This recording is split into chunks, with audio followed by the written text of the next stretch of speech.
It does seem like relations are set to get worse. There seems to be quite a consensus here. Well, there's been a fair amount of deterioration, Hasland. I think you're right. There's been a fair amount of downward movement over the last 2 years. I'm not sure if there's more downward movement, but I think people are kind of fatalistic, saying there's no basis for upside movement. So we're sort of bouncing along the bottom. Yeah. What does it mean for relations with Asia in particular? You know, not too long ago, Frank, we were talking about that Asia pivot, but it seems like that pivot died the moment Obama talked about it. Yeah, well, I'd say this. Asia continues to grow in importance. The U.S. is a financial partner and a trading partner, investment partner. So that is still on an upward trajectory.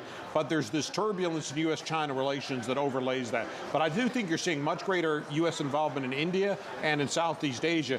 Maybe that doesn't completely compensate for China freeze, but it's a more mixed picture than just a purely negative picture.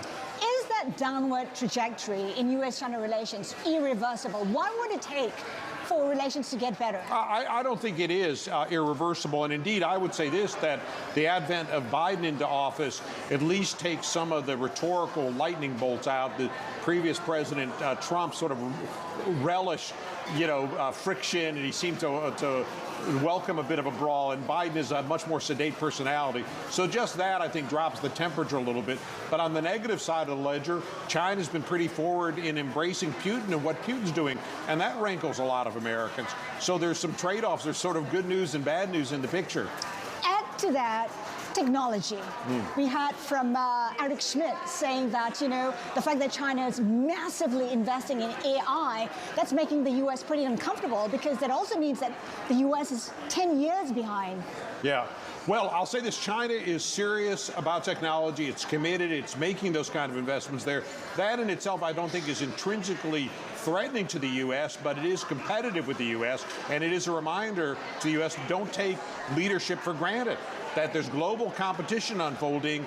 The U.S. does lead in many aspects of technology, but China takes this very seriously. But I view that could be a healthy competition as much as an unhealthy competition, so I don't view that as intrinsically threatening. Frank, I want to get a sense of, you mentioned Southeast Asia. Now, these nations there have are caught between a rock and a hard place quite often. On the one hand, they need China, and they also need the U.S. But is neutrality in all this an option? Yeah, you're saying what the U.S. is doing in Southeast Asia, Rich? I missed the last half of that. I'm saying they have a choice between China and the United States. Is it as stark as that, and can they maintain a neutral position? Yeah, I'm not getting the second part of that sentence. Can you restate? Well, Rich was saying that Southeast Asian nations need both the U.S. and China. Rich, that puts them in a... You're absolutely right, Rich, that I think the Southeast, the ASEAN economies, and I think India also, and South Asian countries want U.S. in the picture economically, but they want China in the picture as well. And what they don't want to do is to have to choose between one partner or the other. So they benefit from having all of the parties in there investing and trading. I'm just wondering, Frank, I mean, as much as Southeast Asian nations want to rely on the U.S., is the U.S. really a reliable partner, given what's happened, what transpired in Afghanistan? That surprising move really has taken those nations by surprise. Well, I would say this. If I were in Southeast Asia, I would want to cultivate as positive relations I can with all of my economic partners.